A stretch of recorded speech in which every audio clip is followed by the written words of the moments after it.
सत्य की खोज से जुड़े हुए सभी साधकों का हार्दिक अभिनंदन। और जिन लोगों को भी मुझसे सीखना है, जो ध्यान सीखना चाहते हैं, उनको ग्रुप ज्वाइन करना होगा। सिखाता मैं वहाँ हूँ, उसकी मेरी एक मिनिमम फीस है जो कि 1000 रुपये महीना है। आज का टॉपिक मैंने लिया है, मैंने शायद पहले ही बताया था कि आपके और परमात्मा के बीच में यदि कोई अड़चन है, वो स्वयं आप ही हैं।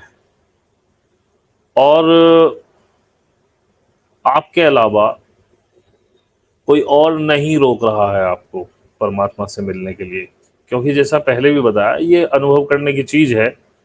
अभी तो हाइपोथेटिकली लगेगा आपको भी, लेकिन इसका आभास मुझे हो गया है। लेकिन पुरानी किताबों में, अष्टावक्र गीता वगैरह में जब आप देखेंगे, वो भी वही बताते हैं कि अपने अंदर ही आपको परमात्मा मिलेगा, क्योंकि आप स्वयं वही हैं। जैसा कि पहले बताया गया कि समंदर में से यदि 1 बाल्टी पानी निकाल लिया जाए तो प्रमाण में तो वो कम होगा, लेकिन उसकी क्वालिटी में कोई अंतर नहीं होगा। जो समुद्र के पानी की क्वालिटी है वही उसकी होगी। तो परमात्मा वो समुद्र है जिसमें से आप एक बूंद निकल के, या 1 बाल्टी निकल के, एक मग निकल के आ गए। लेकिन आपकी क्वालिटी, आपके स्वभाव और परमात्मा के स्वभाव में कोई भी फर्क नहीं है। लेकिन आपका जो दिमाग है, जिसको मैनिपुलेट किया जाता है और किया जा रहा है कई शताब्दियों से, 1-2 दिन, 10-20 साल से नहीं, कई शताब्दियों से, उसके जरिए जो आपके दिमाग ने पैटर्न्स बना लिए हैं, उसके चक्कर में आपको ये सब परेशानी झेलनी पड़ रही है, क्योंकि आप अपने सेल्फ से कट गए हैं और आपका ही अहंकार, आपका मैं होना, ये सब जो है आपको परमात्मा से दूर कर रहा है। आप यदि, जब तक आप में आप जिंदा है, जब तक आप हैं, जब तक, यानी जैसे मेरा नाम अनुराग है, तो जब तक अनुराग मेरे अंदर जिंदा है, तब तक परमात्मा से मिलन नहीं हो सकता, क्योंकि वो है आप ही के अंदर। आपकी जो सोल है, जो आत्मा है, वही परमात्मा है। वो सेम परमात्मा वाली जो गुणधर्म लिए हुए है। और इस बात से फर्क नहीं पड़ता कि वो इतना बड़ा सागर हो या इतना सा मग हो। फर्क पड़ता है कि आपने आत्मा को जान लिया कि नहीं जान लिया। इसमें सबसे बड़ा जो प्रॉब्लम है वो आप स्वयं हैं। जब ये अहंकार दूर हो जाए कि मैं अनुराग हूं, तब आप परमात्मा के करीब जाने शुरू हो जाते हैं। जब तक ये प्रतीति आपको रहे कि मैं हूं, मैं कर रहा हूं, तब तक आप परमात्मा के पास नहीं जा सकते। यदि कोई भी व्यक्ति अपने आप को कहे मैं गुरु हूं, मेरे पीछे चलना पड़ेगा, मैं आपको लेके जाऊंगा, यदि कोई भी व्यक्ति ऐसी कोई भी कहानी आपसे कह रहा है कि मैं ही लेके जाऊंगा, मेरे पीछे चलो, मुझे सर झुकाओ, मेरे अलावा कोई नहीं ले जा सकता, मुझे सर माथे बिठाओ, जैसे मैं बोल रहा हूं वैसे ही करो, तभी पहुंच पाओगे, अन्यथा नहीं, तो उस व्यक्ति से दूर हो जाना, क्योंकि ये पक्का है वो कुछ नहीं है। क्योंकि आप स्वयं ही परमात्मा को पा सकते हो और कोई नहीं। कोई आपको लेके नहीं जा सकता, कोई कुछ नहीं कर सकता। सिर्फ आप ही अपने ऊपर काम कर सकते हैं। हाँ, गुरु आपको निर्देश दे सकता है, बता सकता है आप ऐसे करो, लेकिन वो कहे कि मैं ले जाऊंगा, मेरे पीछे चलो, ये भी गुरु कह सकता है कि जैसे मैं बोल रहा हूं मेरे पीछे वैसा करो। हालांकि गुरु ऐसा बोलेगा नहीं, वो कहेगा हर हर व्यक्ति के लिए एक अलग रेमेडी होगी। किसी से कहेगा ये करो, किसी से कहेगा ये मत करो, लेकिन वो कभी ये नहीं कहेगा कि मैं ही पहुंचाऊंगा, मेरा अनुसरण करो, मेरे पीछे भागो, मेरे सिर झुकाओ। यदि कोई ऐसा व्यक्ति है तो वो पक्का अगुरु है, उससे दूर हट जाओ। आपको गुरु केवल डायरेक्शंस दे सकता है, करना आपने स्वयं है। आपको अपने गुरु स्वयं बनना है, उसी के लिए आपको कोई गुरु चाहिए जो आपको स्वयं से मिला दे, आपके गुरु तत्व को जागृत कर दे, उसके बाद कुछ नहीं। उपनिषदों में भी कहा गया है, एक स्थिति में आके गुरु जो है वो शिष्य को कह देता है तत्वमसी।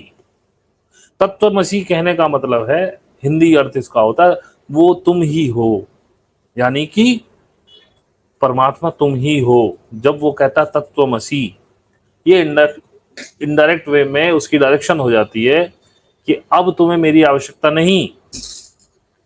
कौन गुरु है जो कह देगा कि मैं लेके जाऊंगा, मैं मिलवाऊंगा?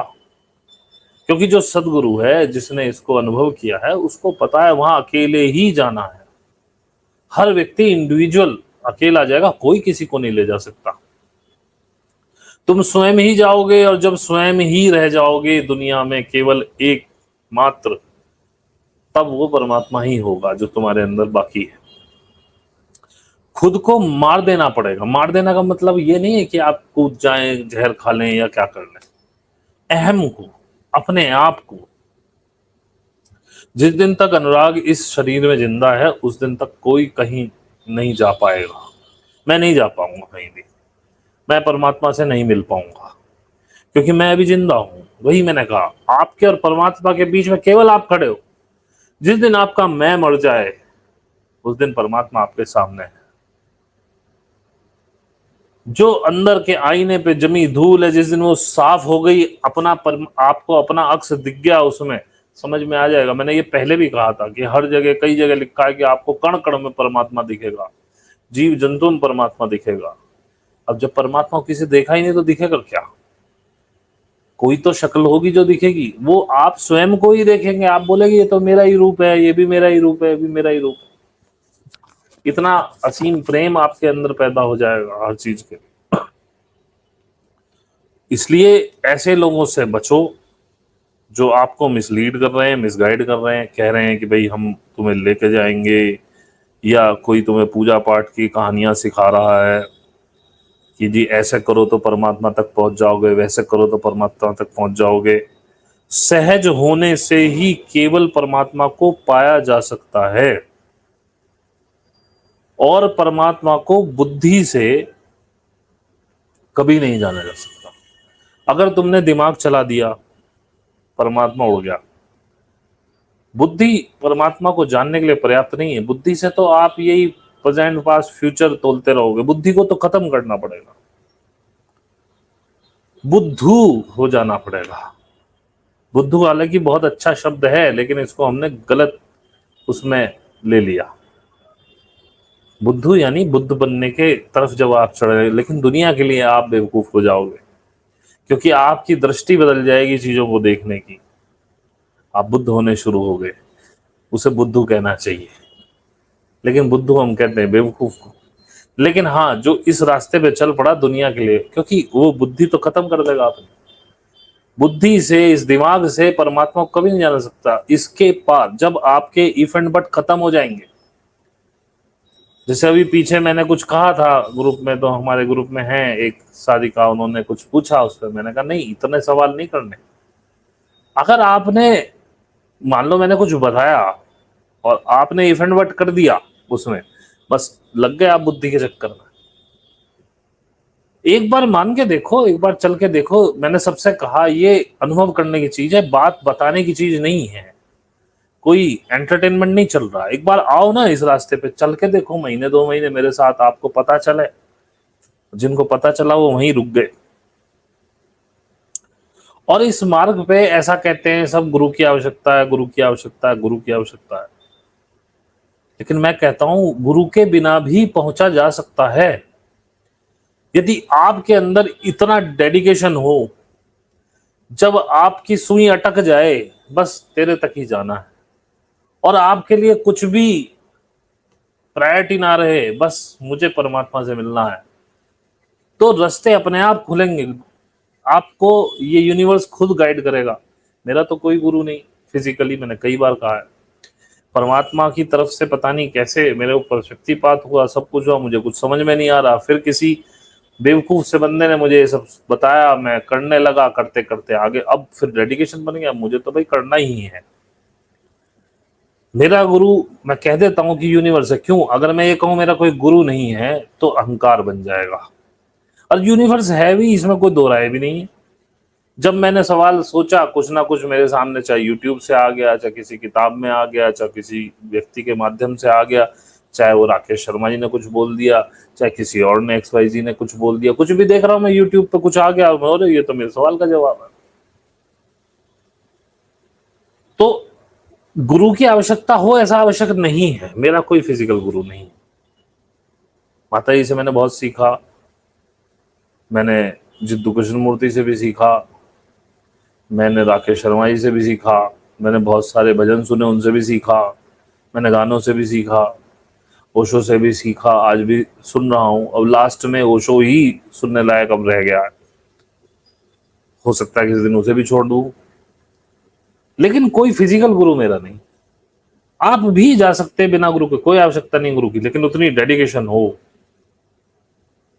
अपने आप को मार डालने का, खत्म करने का मादा हो। मैं खत्म हो जाऊंगा, घिस जाऊंगा, बिल्कुल जमीन में लग जाऊंगा, मर जाऊंगा, लेकिन मैं इस रास्ते को नहीं छोड़ूंगा, मुझे परमात्मा से मिलना है। इतना यदि आपने तय कर लिया, परमात्मा स्वयं आपको गाइड करेगा, वही आपका गुरु हो जाएगा। लेकिन जो इतना नहीं कर पाते, जिनकी अभी बुद्धि चल रही है, जिनको लग रहा है अभी चल करके देखते हैं, करके देखते हैं, या उससे थोड़े से ऊपर हैं, उतरे लेवल तक नहीं जा पा रहे, गुरु एक सहूलियत है आपके मार्ग को तेज करने की। अगर कोई सदगुरु है और आप में उतनी डेडिकेशन नहीं है, उससे चिपक जाओ, वो ले जाएगा। ले जाने से मतलब, मैं गलत बोल गया, ले जाने से मतलब वो आपका मार्ग व्यवस्थित कर देगा। चलना आपको ही है, करना स्वयं आपको ही है सब कुछ।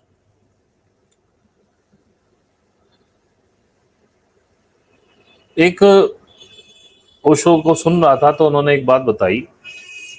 एक दिन बुद्ध बोले कि भाई आज हमारा आखिरी दिन है, हम निर्वाण को जाएंगे, शरीर छोड़ देंगे कल।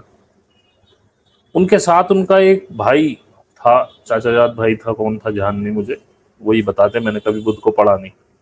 आनंद नाम था उसका, क्षत्रिय था, उनके साथ ही रहता था, खाता पीता सोता सब उनके साथ था, कई सालों से उनके साथ रहा। आंसू आ गए, आनंद का गला रुध गया, और बुद्ध से पूछा, भगवान आप क्या बात कर रहे हैं, अभी तो मैंने कुछ सीखा ही नहीं, कुछ जाना ही नहीं। बोले, अरे बेवकूफ, मैं तुझसे यही तो कहता रहता था, कब उड़ जाऊंगा, कुछ कर ले। तुझे लगा कि मेरे साथ है, बैठ रहा है, उठ रहा है, खा रहा है, पी रहा है, तो तुझे सब कुछ मिल जाएगा। नहीं, तुझे करना ही पड़ेगा खुद। तो मेरे ग्रुप में जुड़ा रहना इंपॉर्टेंट नहीं है। ठीक है, आप मुझे पैसा दे रहे हैं, जब तक आप देते रहेंगे मैं आपको ग्रुप से नहीं निकालूंगा। क्यों निकालूं? कारण भी नहीं, मैं अपनी मेहनत कर रहा हूं। अगर आप नहीं ले रहे हैं उसको, आप मुझे अपने अपडेट्स नहीं दे रहे, मुझसे बातें नहीं कर रहे, तो ये आपकी गलती, मेरी गलती नहीं। लेकिन जब तक आपका पैसा आता रहेगा, मैं आपको ग्रुप से नहीं निकालूंगा। हाँ, मैं किसी को निकाल भी देता हूँ जिसको लगता है कि इसमें संभावना है, ये नहीं कर रहा है, या ऐसा लगता है कि इसमें कुछ नहीं बचा है, अब ये टाइम वेस्ट कर रहा है, तो भी निकाल देता हूँ। लेकिन मैक्सिमम लोग जिनके थोड़े बहुत भाव हैं, जिनमें है कि आगे भी कर सकते हैं, तो उनको नहीं निकालता हूं। लेकिन गलती मेरी कहाँ है? आप नहीं सीखना चाह रहे, आपके घर के काम बहुत ज्यादा हैं, आपकी प्रायोरिटीज अलग हैं, तो मेरी क्या गलती? लेकिन मेरे ग्रुप में अगर आप, ये बार बार मेरे का शब्द मुझे भी चुभता है, लेकिन अब क्या बोलूं और क्या बोलूं, हमारे ग्रुप कह देते हैं। हमारे ग्रुप में यदि आप बैठे हुए हैं और आप ये सोच रहे हैं कि हम आगे निकल जाएंगे, कदापि नहीं, हो ही नहीं सकता। आगे वही जाएगा जो अपने ऊपर मेहनत कर रहा है, जो ये समझ चुका है कि हमारा गोल क्या है, और जो ये सोचे कि चलो इनके अनुभव का फायदा उठा के आगे बढ़ जाएं। प्रायोरिटी जिसने बना लिया हो, जिसने समर्पण कर दिया हो।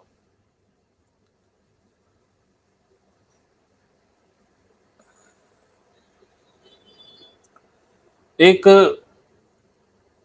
साधु हुए, उनका कल सुबह नाम मुझे याद आ गया था, अब याद नहीं आ रहा। तो उन्होंने बड़ी कठोर तपस्या करी, और इतनी कठोर तपस्या करी कि उनके सिर पर चिड़िया ने अंडे दे दिए। अब उन्हें पता चल गया तो वो फिर नहीं हिले, बिना खाए पिए महीनों पड़े रहे कि चिड़िया के अंडे ना फूट जाएं। चिड़िया के अंडों में से बच्चे निकल गए और वो उड़ गए, तब जाके वो उठे। उनका नाम मेरे चित्त से उतर गया। ये भी ओशो की कहानी है, इतना मुझे आता नहीं, उनसे सुन लेता हूँ तो जो अच्छी कहानी है वो आप तक पहुंचा देता हूँ। और मुझे, आप में से पता नहीं कितने लोग ओशो को सुनते होंगे, मुझे नहीं पता, चाहूं तो अपने नाम से भी डाल दूं, लेकिन क्या फायदा, फिर मुझ में और लोगों में क्या फर्क रह गया। जो जहां से मिला उनका नाम देना चाहिए। तो उनको अहंकार हो गया, वाह तू कितना बड़ा साधक है, देखा पक्षी के अंडे तूने फूटने नहीं दिए, तब तक तू बिना हिले खड़ा हुआ। अब अहंकार चढ़ गया, तो बोला मैं बहुत बड़ा तपस्वी हूं। तो एक आवाज आई, इतना मत, जा बाजार में तुलाधर वैश्य के पास जा, उससे सीख। तो वो चलता तुलाधर वैश्य के पास, अहंकार में चूर, देखूं एक बनिया। तुलाधर का नाम तुलाधर इसलिए पड़ा, वो हर समय तोलता ही रहता था, उसके हाथ से सुबह से शाम तक तराजू छूटती ही नहीं थी। लेकिन उसने कभी भेदभाव नहीं किया, चाहे छोटा सा बच्चा आ गया, चाहे बूढ़ा आ गया, चाहे जवान आ गया, चाहे पैसे वाला आ गया, चाहे गरीब आ गया। जितना उसने पैसा लिया उतना बराबर तोल करके वो सबको देता था, बिल्कुल तराजू बराबर करके, समान करके। वहां वो जाते हैं, आके बोले तुम ही तुलाधर वैश्य हो। उसने उन महात्मा जी का नाम लिया, बोले हाँ हाँ अभी थोड़ा बैठो, मैं जानता हूँ, तुम इतना अहंकार में मत चढ़ो कि तुमने चिड़िया के अंडे नहीं फूटने दिए, अभी बात करते हैं, अभी जरा काम चल रहा है। वो बैठा रहा, बड़ा हैरान हुआ, इसे कैसे पता। उसके बाद वो जाता है, मतलब शाम हो जाती है, दुकान बढ़ाने का टाइम, तब तुलाधर कहता है, हाँ बोलिए महात्मा जी। बोले भाई मुझे ये समझ में नहीं आया, मैंने तो इतनी तपस्या करी और तूने बोले आपने देखा नहीं, सुबह से शाम तक मैंने केवल यही सीखा है, मैं तोलता हूं, लेकिन दोनों पड़ले पलड़े समान होने चाहिए, तोल में घटबढ़ नहीं होनी चाहिए, मतलब सम रहना चाहिए। अगर आप अहंकार में आ रहे हैं तो आप कोई ऋषि मुनि नहीं। इस तरह से उनका अहंकार तोड़ा। अगला क्या टॉपिक था, ये तो मैंने करीब कर दिया। और आप देखिए, इसी समानता के चक्कर में हमारे यहाँ दो संध्याएं बताई गई हैं हिंदुओं में। हम सुबह को भी संध्या कहते हैं और हम शाम को भी संध्या कहते हैं, जबकि शाम का पर्यायवाची संध्या है। लेकिन संध्या क्यों कहा जाता है, और संध्या के समय पूजा पाठ करने का बड़ा महत्व होता है। क्यों? उस समय दिन और रात मिलते हैं, सुबह को भी और शाम को भी। उस समय को संध्या कहते हैं जब बिल्कुल दिन और रात बराबर हिस्से में आते हैं, ना दिन होता है ना रात होती है, बिल्कुल इक्वलिटी होती है, उसे ही संध्या कहा जाता है। सॉरी, उसे संध्या कहा जाता है। तो वहीं पे साधना या उस समय पूजा पाठ करने का हमारी पुराणों में है, तो सब वो कथा कहानी उनमें, लेकिन ज्यादा महत्व है। क्यों? समानता है, सम है, ना वो दिन है ना वो रात है, इक्वल बिल्कुल। आप नहीं कह सकते हम दिन है, इसीलिए उसको नाम संध्या दिया गया। और जहां ये समानता होती है वहां कोई प्रॉब्लम भी नहीं होती। अपने परिवारों में देख लो, जहां ये असमानता है, और सब जगह है, क्योंकि स्त्रियों को हमेशा एक डाउन दर्जा शुरू से दिया गया, उसकी वजह से बहुत भारी असमानता आज भी है। यहां तक कि यदि स्त्री काम भी कर रही है, चाहे वो अपने पति से ज्यादा भी कमा रही है, तब भी घर का काम पति नहीं करता, वही करती।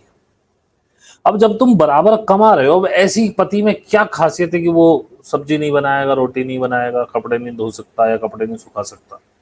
अब तो समानता पे आ जाओ ना।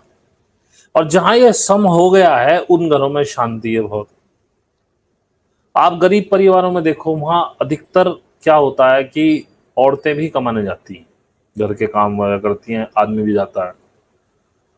तो शराब वराब पी के आता आदमी, वो कूट देता है अपनी औरत को, और औरत का भी जिस दिन मौका लगता है वो भी कूट देती है, ठोक पिट के रात को फिर सामान्य होकर सो जाते हैं। तो गरीब परिवारों में काफी समानताएं भी, असमानता तो हर परिवार में है। लेकिन जो हम सो कॉल्ड अपने आप को समझदार कहते हैं, बड़े पढ़े लिखे, उन परिवारों में अधिकतर असमानताएं हैं। हालांकि मैं इस टॉपिक पे पता नहीं क्यों मेरा मन नहीं कर रहा बहुत ज्यादा बोलने का, इसलिए मैं इसे बहुत थोड़ा सा ही बता के छोड़ रहा हूँ, नहीं तो इस पे बहुत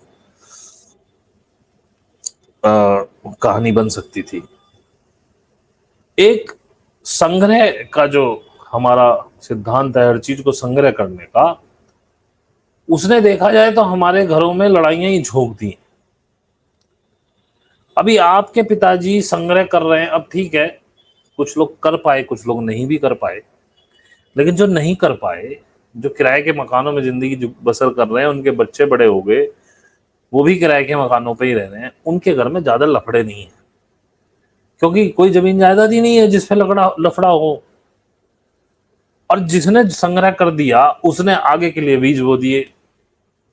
एक व्यक्ति घर में ऐसा जरूर निकलता है जिसको ज्यादा चाहिए, वो बुली करेगा, दुनिया भर की कहानी होगी।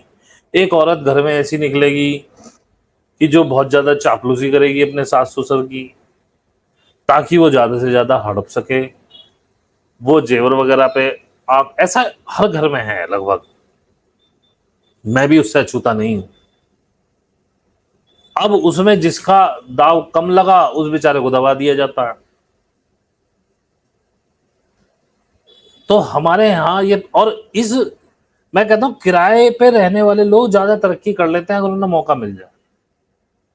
जैसे खुद मुझे कम से कम भी नहीं तो इस जिंदगी में 7 से 8 बार बाहर जाने का मौका मिला है, देश से बाहर। और मैं सिर्फ अपने घर की वजह से चिपका रहा नहीं, घर नहीं छोड़ना है, मम्मी है, पापा है, जमीन जायदाद है, क्यों छोड़नी, अरे वहां जितना कमाएंगे इतना तो यहाँ है। और इस चिपक की वजह से मैं बाहर नहीं जा पाया। अभी भी मेरे पास ऑफर है बाहर जाने का, लेकिन मैं नहीं जा पा रहा हूं। अब तो खैर मेरी इच्छा ही नहीं है। लेकिन सपोज करो कि मैं किराए के घर में रह रहा होता, तो मुझे ऑफर मिलता कि आप यूएस चले जाओ, भाई जैसे यहाँ रहना वहां रहना, चलो चले जाते हैं, यहाँ भी तो कुछ नहीं कमा कर रख रखा, वहां 2 पैसे कमाते और यहाँ पे जमीन लेके फिर आ जाते वापस, यहाँ घर खरीद लेते। लेकिन हम जा ही नहीं पाए, हम बंबई तक भी नहीं जा पाए। एक बार गया था, 3 महीने रह के मेरा मन नहीं लगा, वापस आ गया। क्यों? मेरा डेरा यहाँ था, खूंटा गड़ा हुआ था, मेरा घर है। सपोज ये मेरे साथ ना होता तो मैं बंबई में तरक्की कर लेता, मैं पुणे चला जाता, हमारे आईटी फील्ड में, बेंगलोर में इतनी मेरे को अच्छी अच्छी जॉब मिल सकती थी, बड़े अच्छे पैसे मिल सकते थे। जिस जिस सैलरी पे मैं आज हूं, शायद मैं इस पे 8 साल पहले आ चुका होता। लेकिन इसी जमीन जायदाद की वजह से मैं नहीं जा पाया, क्योंकि खूंटा गड़ गया, मेरा घर है यहाँ, अब मैं चिपक गया यहाँ से। फिर हमारी परवरिश थोड़ा खुलेपन में हुई, हमारे फादर ने भी कभी हमें नहीं दबाया, हमारी मदर ने भी नहीं दबाया, हमें 12-14 साल के बाद आज़ादी दे दी।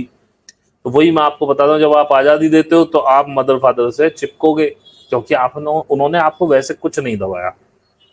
हमें जाने की, आने की, खेलने की, कूदने की, अपने सब्जेक्ट चुनने की, सब कुछ की आज़ादी थी। कोई प्रेशर नहीं था कितने नंबर लाने, बस ये कहते थे पढ़ो भाई, ज़्यादा से ज़्यादा नंबर लो, ऐसा कुछ नहीं था कोई टारगेट दिया हुआ, किसी से कंपटीशन नहीं कराया। तो हमारे मन में उनके लिए कोई ऐसी कोई भावना नहीं थी कि इन्होंने हमको जब बचपन से अब तक परेशान किया, हम इन्हें भागना चाहते हैं इनसे।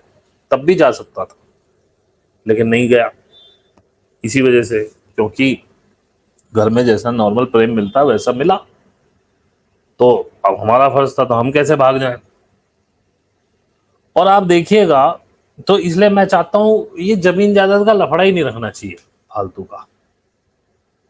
मैं कहता हूं इतना लिमिटेड कर दो, संग्रह करो ही मत अपनी जिंदगी। और पूरी पूरी जिंदगी माँ बाप बच्चों के लिए सेक्रीफाइस में गुजार देते हैं, अपने ऊपर तन पे पहनेंगे नहीं, मुंह में खाएंगे नहीं, ये इंजीनियर बन जाए, डॉक्टर बन जाए, फिर उन पे प्रेशर करेंगे। हमने पैसा लगा दिया, साले पढ़, वो प्रेशर में पढ़ नहीं पाता, उसके अंदर एक अलग रोष पैदा हो रहा है। जब वो समय पे आया, उसने जैसे तैसे करके नौकरी ले ली, अब वो आपको भी पैसे दे रहा है क्योंकि आपने उसके पास, मतलब ये सब एक तरह से ट्रेड हो गया हमारा। इससे बढ़िया है कि आप मस्त खिलाओ उन्हें, मस्त पिलाओ, बढ़िया कपड़े पहनाओ, घुमाओ फिराओ, और जब पढ़ने के बाद भैया जैसा तू पढ़ ले भाई, जितनी हमसे सपोर्ट होगी हो जाएगी। कैरियर तूने बनाना है अपना। हमने देखो, हमने भी जैसा भी बना पाए, हम अपना कैरियर हमने बना लिया। हमको बहुत ज़्यादा सपोर्ट, क्योंकि जब पैसे की सपोर्ट चाहिए थी तब फादर को बहुत बड़ा नुकसान हो गया, तो कोई ऐसी सपोर्ट नहीं मिली, कोई इमोशनल सपोर्ट नहीं मिली, क्योंकि फादर अपनी परेशानियों में घिरे हुए थे, घर अपनी परेशानियों में घिरा हुआ था। रोटी पहली समस्या थी, खाना कैसे खाएं, जमीन जायदाद बहुत थी, जितनी भी थी, लेकिन जमीन जायदाद कभी काम नहीं आती ऐसे में। जो लगभग 1 किलो सोना था वो भी बिक गया इसी कहानी में। लेकिन फिर भी परेशानियां रहीं, तो कुछ, लेकिन फिर भी हमने कर ही लिया ना, क्योंकि परमात्मा बैठा है, करने कराने वाला वो है। जब आप सोचते हैं हम करेंगे, तो फिर वही आपने अपने हाथ में स्टेयरिंग ले लिया, तब चीजें गलत चलती हैं। उनको साधना सिखाओ, सरेंडर होना सिखाओ, साक्षी होना सिखाओ, खिलाओ पिलाओ, मस्त घुमाओ फिराओ। जितनी बेसिक शिक्षा देनी है आपको, जो बेसिक लेवल की एजुकेशन है वो पूरी कराओ। जब वो समझदार हो जाए, भाई अब आप खुद चुन लो आपने क्या करना, किसमें कैरियर बनाना। बहुत ज्यादा महंगी हो तो पहले का तो भैया इतना हमारे बस की नहीं है, अगर करना है तो कुछ देखो काम धंधा कैसे करोगे। वो कहे जी मुझे तो डॉक्टर बनना है, ठीक है भाई, नीट क्वालिफाई कर, बढ़िया नंबर में टॉप आना चाहिए तेरा, तू कर, तेरा सपना है। जब तू टॉप लाएगा, जितनी हमसे मेहनत होगी हम कर लेंगे, बाकी तो लोन लियो, वो तू पटाएगा, हमारा कोई लेना देना नहीं है इससे। और बदले में फिर यही होगा, जब वो बन भी जाएगा डॉक्टर, वो खुद पटाएगा, आपको कोई मतलब नहीं, भैया हमें पैसे भी नहीं चाहिए, तू जहां चाहे वहां रहे। और सबसे बड़ी बात, जैसे ही आपके बच्चों की शादी हो, सबसे पहले उन्हें अलग कर दो विद इन 15 days और 30 days। कोशिश तो यही करो 15 में, भैया तुम अपना जुगाड़ देखो कहीं भी, हमारे घर से जाओ। जब मर जाएंगे, अगर अपना बनाया हुआ घर है, मर जाएंगे तो भैया तुम्हारा हिस्सा मिल जाएगा तुम्हें, लेकिन अभी जाओ। उन्हें अपने साथ ही मत रखो, बहुत प्रेम रहेगा, चाहे आप 4 गली छोड़ के उनको मकान दिला दो। कमा रहे हैं तो किराए पे दिला दो, आपने इकट्ठा कर लिया, आपके पास क्षमता है तो खरीद के दे दो, वो आपकी मर्जी। लेकिन ये जो परिवार का सिस्टम है ना, ये बहुत गंदा बना हुआ है। हमारी जो मम्मी या उनकी सास, उनको उनकी सास ने बहुत दबा रखा, और वो दबती रही क्योंकि उनको शिक्षा ही वो मिली। अब उनके अंदर भी एक ज्वालामुखी है, जब वो सास मरती है और वो सास बनती है, तो वो एक्सट्रीम राइट हो जाती है एक्सट्रीम लेफ्ट से, क्योंकि जैसे ही दबाव हटेगा तुरंत वो दूसरी, अब वो भी उतनी खूंखार सांस हो जाती है, क्योंकि वो बदला ले रही है अपना। उसका ज्वालामुखी जो बन रहा है वो तो, और वो भी तो उबाल मार रहा है, उसकी सास ने उस पर निकाला, वो अपनी बहू पे निकाल रही है। इसके बजाय मैं कहता हूं, जो थोड़ी अधेड़ उम्र की स्त्रियां सुन रही हो, जिनकी बहुएं आ गई हों, जो 50 क्रॉस कर गई हों, 50-55 में जिनकी बहुएं आ गई हो, धीरे धीरे धीरे धीरे प्रेशर लिफ्ट अप कर दो। एकदम से ना करो, नहीं तो भाग से जाएगी। धीरे धीरे धीरे धीरे लिफ्ट अप कर दो, और 2-4-5 साल में उसे पता ना चले कि प्रेशर लिफ्ट अप हो गया, और बिल्कुल क्लियर कर दो। जिंदगी में आपको नहीं छोड़ेगी, जिंदगी में आपकी ऐसा नहीं होगा कि सेवा नहीं करेगी, सेवा करेगी। ये परिवार का सिस्टम ही गलत है। और ऐसा नहीं है हिंदुओं में, हर जगह, चाहे कोई क्रिश्चियन भी हो जाए, सिख हो जाए, सबके यही चल रहा है, बस बहू को दबा लो, बहू को दबा लो।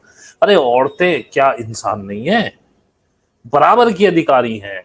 इतना ही मनुष्य पुरुष है, इतना ही मनुष्य स्त्री है, और इन दोनों के बिना काम भी नहीं चलता। बच्चे भी चाहिए आपको, और बिना स्त्री के कहां से लाओगे, या बिना पुरुष के स्त्री कहां से लाएगी। एक में बीज है, एक में उस बीज को धारण करने की क्षमता, उसे पोषण देने की क्षमता है। तो इसमें यह भी क्या कि मैंने पोषित किया, मैंने पिछले दूसरे वीडियो में बोला था, दूसरे चैनल में, एक और मेरा चैनल है, दोबारा बता देता हूं, इन सर्च ऑफ ट्रूथ करके, पिछले वीडियो में उसका लिंक भी मैंने डाला था। तो उस पे भी देख लिया करो थोड़ा बहुत। उस पे मैं बहुत हल्के टॉपिक बताता हूँ, तो आप शेयर भी कर सकते हैं उनको। ये वाले टॉपिक्स थोड़े थोड़े से क्लिष्ट होते हैं लोगों में समझने के लिए। और यही सारा सिस्टम आपके पूरे कलेश की जड़ है जो आप झेल रहे हैं आज की डेट में। और ये भी मैं अभी बीच में बता दूं कि अगर किसी को कोई क्वेश्चन करने तो अपने नोट करके रख लो, लास्ट में मैं पूछूंगा, तब आपके पास क्वेश्चन नहीं होते, कोई दिमाग में आ जाए तो नोट कर लो फिलहाल। अब आप इस टॉपिक को छोड़ देते, नेक्स्ट पे चलते। आप जिन बाबाओं को, सन्यासियों को, साधुओं को जिनको आप नमस्कार करते हैं, आपको कैसे पता चलता है ये साधु है, सन्यासी? क्योंकि ये बड़े बड़े तिलक, ये लंबी लंबी दाढ़ी, ये जटाजूट, गेरुए वस्त्र, रुद्राक्ष की मालाएं, या तुलसी की बड़ी बड़ी मोटी मोटी मालाएं। तुलसी की मिलती नहीं, बड़ी महंगी मिलती हैं, बारीक वाली तो मिल जाएगी आपको, जिसे कंठी कहते हैं। या तो रुद्राक्ष या तुलसी, और गेरुए वस्त्र, अजीब अजीब सी टोपियां, अजीब अजीब सी पगड़ी, अजीब अजीब से तिलक, नहीं तो पूरे पूरे चेहरे पे ही पीला पीला चंदन लगा लेंगे, बड़े बड़े बड़े तिलक लगाएंगे दूर से दिखाई दें, तो आपको लगता है साधु है, सन्यासी है। आपको क्या लगता है सन्यासी ऐसा होता है? ये ढोंगी है, इनके अंदर कुछ नहीं है, इसलिए प्रदर्शन कर रहे हैं कि आप इनको साधुओं की तरह पहचानो, सन्यासियों की तरह पहचानो, महात्मा की तरह पहचानो। जो सन्यासी होगा वो तो आपके बराबर में बैठा होगा, कुछ बोलेगा भी नहीं। वो तो गृहस्थ में रह के ही सन्यास हो सकता है, कोई गृहस्थ को छोड़ के चला जाए तो सन्यास नहीं होता। अब ये लोग कहते हैं संसार को छोड़ो, सांसारिक वस्तुओं को छोड़ो तो परमात्मा प्राप्त होगा। मुझे एक बात बताओ, कोई आदमी शराब पीने का आदी है, उससे शराब कैसे छुटाओगे? या तो उसके हाथ पैर बांध दिए जाएं और आप 30 दिन तक उसे जैसे भी करके रोक लें, लेकिन अगर उसका मन नहीं माना वो फिर जाके पी लेगा। शराब छुटाने का सबसे बढ़िया तरीका उसे और बड़ा नशा दे दिया जाए। तो अब आप कहेंगे उसको हेरोइन दे दें, स्मैक दे दें, हाँ वो शराब छोड़ देगा उसके बाद। लेकिन अब स्मैक की लत लग गई, हेरोइन की लग गई, अब उसे कैसे छुटाओगे? अब उसे और बड़ा नशा चाहिए तो अब उसका आदी हो जाएगा। तो कहां छूट रहा है? आप और बड़े नशे की तरफ चल रहे हैं, आप और बड़ी चीज। तो संसार एक नशा ही है, इसे आप छोड़ नहीं सकते। छूटेगा जब जब इससे बड़ी शराब आपको मिल जाए। तो कुछ भी छोड़ने से परमात्मा नहीं मिलता। मैं कहता हूं परमात्मा की तरफ बढ़ जाओ। जब परमात्मा का अनुभव तुम्हारे अंदर आएगा, जब वो चीज तुम्हें मिलेगी, जब उसका स्वाद चखोगे, संसार तो छूट ही जाना है। संसार छोड़ने से कभी परमात्मा नहीं मिलेगा, क्योंकि संसार अभी दिमाग में चलता रहेगा। जितने ये महापुरुष अपने घर छोड़ छोड़ के चले गए, आपको लगता है कि ये छोड़ पाए? अभी तक इनसे पूछो, ये बता देंगे हम इतने साल इतने महीने हो गए हमें घर छोड़े हुए, घर चल ही रहा है। आज भी अपने बेटे को बेटा ही बताएंगे, अपनी पत्नी को अपनी पत्नी बताएंगे, घर छूटा नहीं। बस आप उससे अलग हो गए, दिमाग में तो चल ही रहा है। जो सन्यास ले लेते हैं और कहते हैं जी इन्होंने शादी नहीं की, अक्सर 40-50 की एज में आके जब इनकी शारीरिक क्षमता शिथिल हो जाती है, तब ये राम रहीम और बाबा तुम्हारे आसाराम जी वाले कांड करते हैं, गुफाएं बना के। क्योंकि अब शरीर की क्षमता खत्म हो रही है। तब तक तो आपने रोक लिया अपनी सेक्स की भावनाओं, लेकिन यदि आपको वो परमात्मा का नशा चढ़ जाए, परमात्मा से मिलन योग आपका हो गया और आपके अंदर वो वाइब्रेशन आ गए, क्या है सेक्स? जितनी चिंताएं, जितनी आपका मन उद्विग्न होगा, जितनी परेशानियां आपके पास होगी, आप सेक्स उतना करेंगे। क्यों? आप चाहते रिलैक्स होकर सोना। बस आदमी क्या करेगा? सेक्स करेगा, एनर्जी रिलीज, एनर्जी बाहर गई, शरीर थका, फिर सोचने लायक नहीं रहता और सो जाएगा। इसी के लिए मोस्टली सेक्स किया जाता है। मैं बताऊंगा, शादी के शुरू शुरू में तो एक नशा होता है, और आपने देखा होगा जो शादी होते ही शुरू शुरू में जो सेक्स करते, जिन्होंने पहले कभी नहीं किया, जिनकी शादी हो चुकी, उन्होंने ये जरूर अनुभव किया होगा, सेक्स करते ही शरीर बहुत बुरी तरह से जलने लगता है। भरी सर्दी में आप रजाई उठा के फेंक देते हैं और आधे आधे घंटे 15-15 मिनट बिना रजाई के ऐसे ही पड़े रहेंगे, सर्दी नहीं लगेगी, वो कुंडली नहीं उठती है उस समय। लेकिन उसके बाद जब आप सेक्स करते हैं तो वो सिर्फ तनाव मिटाने के लिए, और जहां तनाव नहीं है, जिन घरों में तनाव नहीं है, उनमें सेक्स की भावना भी बहुत कम हो चुकी है, या ना के बराबर। और अगर वो चीज जो आपको सेक्स से मिलती है, जो कुछ क्षण की या कुछ सेकंड की होती है, वो आपको परमानेंट मिल जाए, फिर कौन करेगा सेक्स भाई? उससे बड़ा नशा हर समय 24 घंटे आपके साथ है, मन क्यों करेगा तुझ चीज की? चलो, आपको हेरोइन मिल गई, स्मैक मिल गई, काय को आप शराब पी रहे हो भाई? उसका आनंद और आ रहा है, उसका आनंद और आ रहा है। अब जब वो बड़ा वाला नशा मिल गया, तो वही मैं कहता हूं, आप परमात्मा से जुड़ो, सांसारिक चीजें अपने आप छूट जाएंगी। ये सब बेकार की बातें हैं। प्याज मत खाओ, लहसुन मत खाओ, नॉनवेज मत खाओ, जो मन करे वो खाओ, शराब पीनी पियो। परमात्मा तुम्हारे अंदर जागृत होगा तो जो छुड़वाना होगा छुड़वा देगा। मैं ये भी नहीं कह रहा कि आप नॉनवेज ना खाएंगे या आप सिगरेट नहीं पिएंगे, शराब नहीं पिएंगे, जो उसे छुड़वाना होगा छुड़वा देगा, जो पकड़वाना होगा पकड़वा देगा। डिपेंड करता है किस देश काल स्थान पर आप रहते हैं और कैसी आपकी फिजिक है, कैसा शरीर को जरूरत है। वो सहज रहो बस, इसमें दिमाग न लगाओ।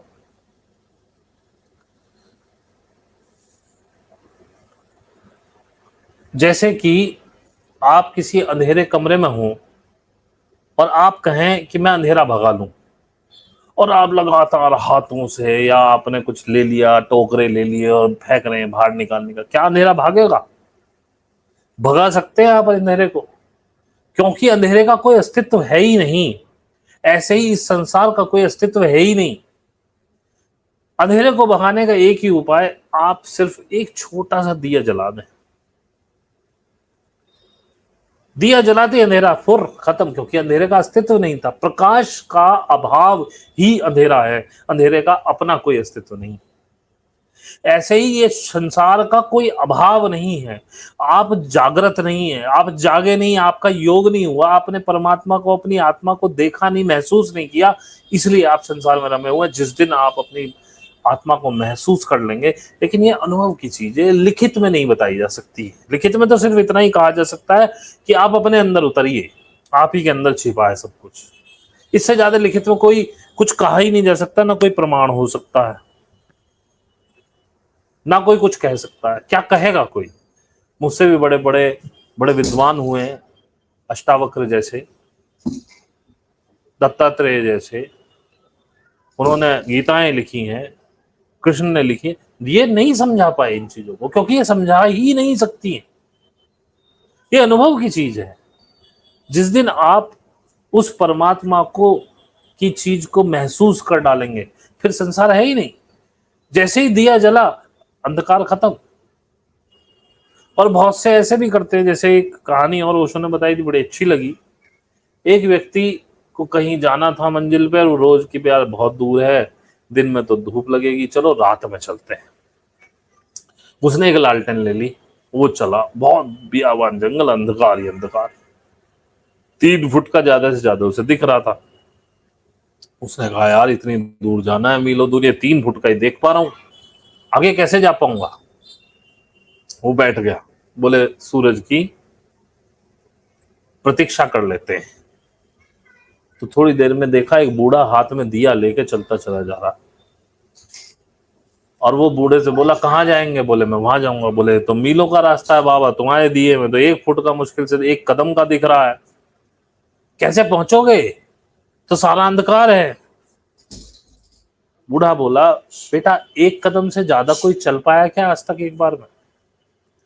और 1 कदम जितना मैं चल पाऊंगा उतना प्रकाश मेरे पास है, तो मैं एक एक कदम करते हुए पहुंच जाऊंगा। तुम्हारे पास तो लालटेन है, तुम 3 कदम का देख सकते हो। अब जब तुम चलने लगोगे तो यही 3 कदम और आगे 3 कदम दिखाएंगे। चलो तो सही। यहीं बैठ के तुमने डिसाइड कर लिया कि मैं आगे कैसे जा पाऊंगा, आगे तो कुछ दिख नहीं रहा। चलोगे तो यही प्रकाश और आगे ले जाएगा। मैं तो दिए में चल रहा हूँ। उसको समझ में आई बात, उसने चलना शुरू करा। तो जब धीरे धीरे धीरे कदम चलते चलते आप जाओगे, एक दिन मंजिल तक पहुंच जाओगे। यहीं बैठे देखते रहोगे मैं कैसे पहुंचू इतनी बड़ी दूर, मेरे पास तो कोई दिया नहीं, मुझे तो कुछ दिख ना रहा। तो ऐसे सदगुरु को खोजो जो अपने दिए में तुम्हें रोशनी दिखा दे थोड़ी सी, अपने दिए से कि देखो ये मार्ग है, चलो। फिर एक एक कदम करके पहुंच जाओ। इस जन्म में यही तो होगा, इस जन्म में नहीं पहुंचोगे कहीं तक तो पहुंचोगे, अगले जन्म में वहां से स्टार्ट कर लेना। यात्रा शुरू तो हुई, लेकिन मंजिल इतनी दूर है और दिख भी नहीं रही है और पता भी नहीं है मंजिल क्या है। उसकी वजह से आप चलना ही बंद कर दे, ऐसे कैसे हो जाएगा। तो आपके पास दिया नहीं है तो सदगुरु वही होता है जिसके पास वो दिया है। जिसका दिया जला हुआ है तो वो अपने दिए से तुम्हारे मार्ग में रोशनी करता है, फिर तुम्हारे दियों को साफ करता है, जो गंदगी भरी हुई है उसमें बत्ती लगाता है, तेल डालता है, फिर अपने दिए से एक दिन तुम्हारा दिया जला के, जिस दिन जल गया उस दिन कह देगा तत्त्वमसि, जाओ अब तुम्हें मेरी आवश्यकता नहीं। और ऐसे व्यक्ति को ढूंढना बहुत मुश्किल है जिसे भोगे हुए के प्रति जो सुख उसने भोग लिए हैं, जो सांसारिक सुख वो भोग रहा है या भोग लिए हैं, उसके प्रति कोई आकर्षण ना हो, और ना भोगे हुए जो सुख हैं, जो उसके दिमाग में कभी इच्छाएं थी, उनके प्रति आकर्षण उसका ना हो, उन्हें भोगने की अब कोई इच्छा ना बची हो। ऐसा व्यक्ति खोजना मुश्किल है, लेकिन अगर खोज लो तो वही सदगुरु है। वो जो कहे मुझे कुछ नहीं आता है, क्योंकि हमारी विरोधाभासी प्रवृत्ति है। जब हमारे आप देखें जो सुंदर स्त्री होती है उसे मेकअप की आवश्यकता नहीं होती, वो तो जरा सी लिपस्टिक लगाए, एक बिंदी लगाए और बस अच्छी सी साड़ी पहन ले, बहुत है। और जो कुरूप स्त्री होगी वो 10-10 हजार रुपए के मेकअप करवाती है, क्योंकि उसके अंदर ज्यादा आशा है कि मैं सुंदर दिखूं, लोग कहें तुम सुंदर हो। जो सुंदर है ही, उसे सुंदरता की कोई आशा, मतलब किसी से कोई आशा नहीं है कि लोग उसे सुंदर कहें, क्योंकि वो तो है ही। लोग उसके बारे में ये भी ना कहें कि तुम सुंदर हो तो उसे अपेक्षा ही नहीं होती, वो कहीं अपनी सुंदरता का प्रदर्शन भी नहीं करेगी। जिसके अंदर आप देखें जो कला ना हो, जैसे कि आप देखें, मैं सही उदाहरण दे पा रहा हूं, मैंने कल दिया था, जैसे कि किसी औरत को कोई काम करना नहीं आता हो घर में, या मैंने बहुत अच्छा उदाहरण दिया था, याद आ गया कि कोई औरत आपकी, आपने नंद, सास, जिठानी, उठानी, देवरानी सब में देखा होगा, जो बहुत जहरीली औरत होती है वो बड़ा मीठा बन के दिखाती है। वो जैसे ही आप मान लीजिए अगर वो आपकी जेठानी है, तो जैसे ही आप शादी होके आए, ओ भाई आपके, भाई तू ही है और तू तो बहुत प्यारी है, मेरी मेरी तो छोटी बहन जैसी है, ये है वो है। मान लीजिए वो देवरानी है, तो आते ही अरे दीदी आप ये, दीदी आप वो, सास के भी पे, और ऐसी मीठी बन जाएगी, सबके दिलों में राज करेगी। एक दिन आप देखोगे वो अपना असली चेहरा दिखाएगी, वही सबसे ज्यादा कुटिल निकलेगी। ऊपरी आवरण से ज्यादा मीठा बन के अपने आप को छुपा, ये हमारा स्वभाव है। जो अज्ञानी लोग हैं उनका ये स्वभाव है कि वो प्रदर्शित करते हैं जो वो है नहीं। इसलिए ये सो कॉल्ड गुरुज इतनी बड़े बड़े आडंबर रच के आते हैं। अगर तुम्हारा कोई आकर्षण नहीं है भोग के प्रति, क्यों तुम ऑडियो में और रोल्स रॉयस में और इनमें चलते हो? क्यों तुम्हें अपने इतने बड़े बड़े पंडाल चाहिए? क्यों तुम्हें लाखों रुपए चाहिए कथा करने के लिए? क्या करोगे तुम उन पैसों का? तुम अगर इसको धर्म धर्म के उपदेश देने चले तो फ्री में करो ना भाई। उनसे बोल दो भाई जितना पंडाल लगाना लगाओ, फ्री में बात करते हैं, हम तो फ्री आ जाएंगे, आप बताओ कब आना है। सो डेट फाइनल होगी, डेट फ्री होगी तो हम आ जाएंगे। ज्यादा से ज्यादा इतना कर लो भैया, हमारे आने जाने का इंतजाम कर दो। इतने तो तुम्हारे चेले हैं कि तुम्हें भाई इतनी दान दक्षिणा मिल ही जाएगी कि तुम्हारा आराम से काम चलता रहेगा। और वहां पे भी तुम जजमान के यहाँ खा रहे हो, पी रहे हो, रह रहे हो उसके खर्चे पे, तो फिर तुम्हें 10-20 लाख रुपए क्यों चाहिए?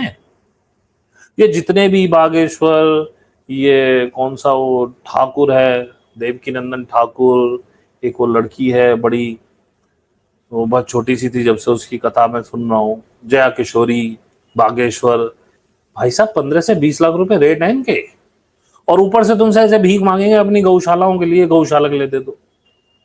इतनी पैसे लेने के बाद तेरे पे गौशाला नहीं संभल रही, और गौशाला में कितनी गौ होंगी? ज्यादा से ज्यादा 50, ज्यादा से ज्यादा 80, और तू एक एक कथा के 20-20 लाख रुपए दे रहा, तेरे पे गौ नहीं संभल रही, क्या करेगा इतने पैसों? तो अभी वो आकर्षण बाकी है, जो नहीं भोगा, और जो भोग रहा है उसका भी आकर्षण बाकी है। बड़ी बड़ी ऐसी गाड़ियों में चलेंगे। तो ऐसा कोई व्यक्ति मिल जाए, जैसा मैंने बताया, जिसको भोगे हुए का आकर्षण ना हो, और जो नहीं भोगा, जो उसकी इच्छाएं रहेगी, उसके प्रति कोई प्रेम ऐसा रह ना गया हो कि अब भी वो भी भोगनी है, बस उसके चरणों में पड़ जाना। और जो व्यक्ति ये कहे मैं कुछ नहीं जानता हूं, ऐसा कोई व्यक्ति जो कहे भैया मुझे कुछ नहीं आता, मुझे कुछ नहीं पता, ये लोग देखो, आप इनसे कोई भी क्वेश्चन पूछो, इनके पास हर क्वेश्चन का आंसर। और ये बात मेरी याद रखना है, तो गुरुओं के विषय में नहीं, वैसे भी कह रहा हूं, जनरली भी यदि किसी को सब कुछ, हर चीज का उसके पास आंसर हो, तो उस व्यक्ति से दूर हट जाना, वो नुकसान करेगा आपको। ये मेरा अपना अनुभव है।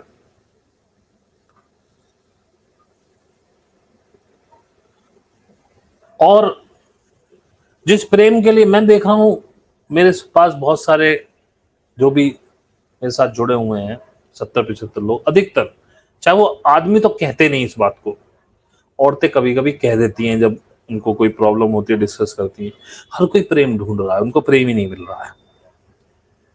आप अपने आप को ही केवल प्रेम कर सकते हैं, और दुनिया की कोई कोई शख्सियत आपको प्रेम नहीं कर सकती।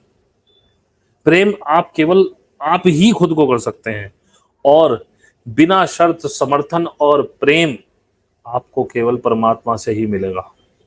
बाकी दुनिया का कोई व्यक्तित्व आपको ना समर्थन देगा बिना शर्त के, ना प्रेम देगा। हर एक की कोई शर्त है।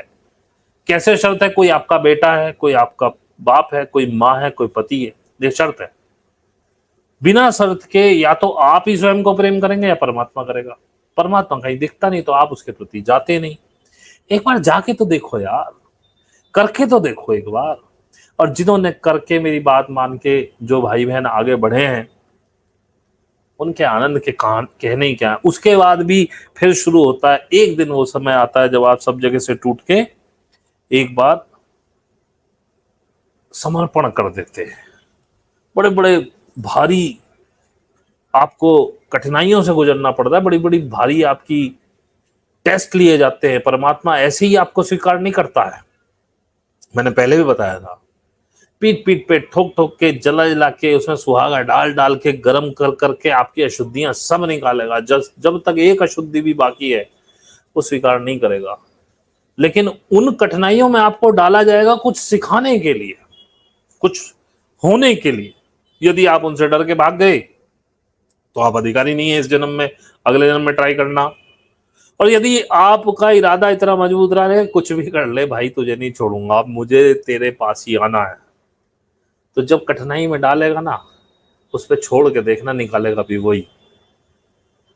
और तुम देखते हो, जब तुम कठिनाई में जाते हो, जब तुम्हारे हाथ पैर सब फूल जाते हैं और तुम कहते हैं अब कुछ नहीं हो सकता भाई, मेरे पास की कुछ नहीं है, अगले दिन आप देखते हो या दूसरे दिन आप देखते हो आपके पास एक अनवांटेड मदद आ जाती है कहीं से, और आपका काम हो जाता है। कहां से आती है वो? कौन भेजता है? वही परमात्मा। यद्यपि अगर तुमने उसी दिन कह दिया होता है परमात्मा तूने डाला तू ही निकालेगा, मैं तो आराम से बैठा हूं, जैसा होगा। ज्यादा से ज्यादा सबसे बड़ा डर क्या है? आपका हर डर आपकी मृत्यु पे समाप्त होता है, जिससे डरने की कोई आवश्यकता नहीं, क्योंकि रोज आपके करीब आ रही है। जीवन आपसे रोज दूर जा रहा है, पकड़े हुए हो जीवन को, उल्टी चीज पकड़ते हो। स्वभाव है ना, जैसे मैंने बताया, जो अंदर नहीं हो वो दिखाने का प्रयास करते हो। जो गरीब है वो पैसे वैसे जोड़ जाड़ के गुच्ची की शर्ट वर्ट पहन रहा है, और बड़े अरमानी के शूज होते हैं कि शॉर्ट होते हैं, मुझे नहीं पता, क्योंकि मैंने कभी ब्रांडेड पहने नहीं। लेकिन जो नहीं है वही दिखाने का प्रयास है, ये हमारा स्वभाव है। एक बार छोड़ दो ना उस पर, भाई तू जाने तेरा काम जाने, तूने फंसा है, तू निकलोगे। वही वो चाहता है, इसीलिए लूप दे रहा है, बार बार उसी चीज में घुसा रहा है, क्योंकि तुमने अभी छोड़ा नहीं उस पे। एक बार छोड़ के देखो मेरे कहने से, अगर ना उसका आंसर मिला और उसके बाद जब छोड़ो तो फिर पकड़ना ही मत, कहना अब तू जान, तेरा काम जान, जैसे चाहे वैसे कर ले। मैंने एक घटना कभी बताई नहीं, मैं बताता हूँ। जब मैंने अपने कैरियर की शुरुआत करी आईटी में 2006 में, तो मेरा 2006 के आसपास ही मेरे को आईबीएम एक कंपनी थी, वहाँ मेरे कुछ मिलने वाले, मतलब एक दो दोस्त से कुछ पता चला, कुछ उसके मैनेजर, मैं उनकी जान खाने लगा, मेरा इंटरव्यू करा दो जी, मेरा इंटरव्यू करा दो। और मुझे कहीं कोई वो ना मिले, मैं नौकरियां भी छोड़ता जा रहा था 3-3 महीने में, लेकिन मुझे हर जगह डेस्कटॉप की नौकरी, मुझे जाना था नेटवर्क में। भाई जब मैं बिल्कुल निराश हो गया, मैंने कहा भाई परमात्मा जहां कराए वैसा करा दे। एक जगह मैं हो गया, मैंने कहा अब जैसा तेरी मर्जी भाई, मैं यहाँ खुश हूँ। अब मेरे को लग गया मेरी जीवन में केवल डेस्कटॉप ही है, मुझे नेटवर्क नहीं मिलेगा, मिलेगा तो मिल जाएगा, मुझे परमात्मा जैसा तुम चाहो। तब मैं कृष्ण को मानता था, मैंने बिहारी जी जैसा करो वैसा कर लो। मेरे पास कॉल आई 1 हफ्ते बाद, मेरा 1 हफ्ता हुआ वहां पे, वहीं आईबीएम से। भाई मैंने कहा भाई मुझे इंटरव्यू नहीं देना, मैं खुश हूँ जहाँ हूँ। अब वो मेरे पीछे पड़ गया, यार ये कोई बात हुई, तुम कब से मैं हमारे पीछे पड़ रहे हो, आज हमारे पास आई तो तुम मना कर रहे हो, ये वो ब्ला ब्ला ब्ला, उसने कहना शुरू करा। आखिरकार चलो मैंने कहा मैं चल ठीक है, तो मैं इंटरव्यू दे, मैंने कोई तैयारी नहीं की और मैं गया इंटरव्यू देने, और मुझे हो गया बुखार उस दिन। मैंने तब तक दवाई नहीं ली, मैं गुड़गांव पहुंचा, इंटरव्यू हुआ, देखे मैं नीचे उतरा, उसका फोन आया, बोला भाई साहब वो कैसा हुआ भाई अनुराग, इंटरव्यू कैसा हुआ। मैं भाई मुझे कुछ नहीं पता। बोले ये कौन सा तरीका, तुझे कुछ नहीं पता। यार मुझे चढ़ रहा बुखार, अब मुझे जाना है अब घर, गुड़गांव से 80 किलोमीटर मेरा घर है, मैं दवाई खा के मैं निकल रहा हूँ। मैं वहां से निकला और मैं घर पहुंचा, मैंने कहा किसी का फोन आए तो बोल देना भाई वो तो बुखार में पड़ा है, सो रहा है। और उसने मेरी मदर को बोला कि उससे जब उठ जाए तो बोलना उसका सिलेक्शन हो गया, मेरे से बात कर ले। मैंने जब तक ये कहा कि मैं कर लूंगा, आप यकीन नहीं मानने, मैंने 60-70 इंटरव्यू दिए जो मैंने फेल करे, और मैं हर इंटरव्यू से सवाल उठाता था जो मैं नहीं दे पाता था आंसर, उस पर फिर स्टडी करता था, फिर उसको समझता था। करते करते मेरे पास इतना मादा हो गया कि मैं इंटरव्यू क्रैक करने में सक्षम था, लेकिन फिर भी नहीं होते थे। कहीं कुछ कलेश हो जाता था, कहीं कुछ कलेश हो जाता था, और जैसे ही मैंने छोड़ दिया, मुझे वही चीज मिली जो मैं चाहता था। उस दिन से इंटरव्यू मेरा कभी कोई फेल नहीं हुआ, मैंने अपना काम भी करा। अब मैंने हमेशा एक अंदर से ये रही कि हाँ, जब मैं HCL में गया, फिर वहां से एक और कंपनी में गया, उसमें मेरा सारा बैकलॉग धुल गया, उसमें 60-70% का मुझे हाइक मिला। मैंने तब भी यही कहा, मुझसे किसी ने, भाई देखो मैं इस जॉब के लायक नहीं हूँ, ये तो परमात्मा की कृपा है कि वो मुझे यहाँ ले आया, नहीं तो मेरी कोई औकात ही नहीं है इस जॉब की। मेरे हमेशा ये दिमाग में रहा, ईश्वर की कृपा से, मैं उसमें कुछ नहीं, परमात्मा की ऐसी कृपा रही कि वो समझ में आ गया था कि जब तक स्टीयरिंग तुम्हारे हाथ में, कुछ नहीं होने वाला। और हर चीज परमात्मा को समर्पित करके मैंने करी, और ईश्वर की कृपा है। उसके बाद भी कई बार डाउनफॉल में आया, कई बार गड्ढों में गिरा हूं, अपनी खुद की गौशाला स्टार्ट की, 50 लाख रुपए से ऊपर उसमें खत्म कर दिए। उसके बाद फिर जॉब शुरू करी, फिर काम शुरू किया, फिर 7-8 लाख के नुकसान में आ गया। लेकिन अब ईश्वर की कृपा से कोई नुकसान नहीं है। मैं किसी को फ्री अब नहीं करना चाहता। फ्री में यहाँ मैं दे रहा हूँ आपको, मैंने कोई यूट्यूब रेस्ट्रिक्ट नहीं किया है कि कौन इससे जुड़े कौन ना जुड़े, इसके लिए कोई ग्रुप नहीं, कुछ कहानी नहीं। जो भी आए यहाँ पे आके सुन ले। और ये बातें मैं यही करता हूँ, मीट में भी थोड़ी बहुत हो जाती हैं, लेकिन वही लगभग यहाँ रिपीट हो जाती हैं। वहां पे तो मैं केवल लोगों के अनुभव सुनता हूँ, उनको बताता हूँ अच्छा तुम ये गलत कर रहे हो, इसे ऐसे मत करो, इसे ऐसे कर लो, बस, और कुछ नहीं। आप लोगों को छोड़ने का मन तो नहीं करता, मेरा तो मन करता बातें करता रहूं, लेकिन आप क्योंकि सवाल ही नहीं पूछते, तो अब मैं अकेला क्या क्या पूछता रहूंगा आपसे, और कब तक मैं बोलता रहूं। जितना मेरी क्षमता थी उतना मैं बोल चुका हूं। तो जुड़ने के लिए धन्यवाद।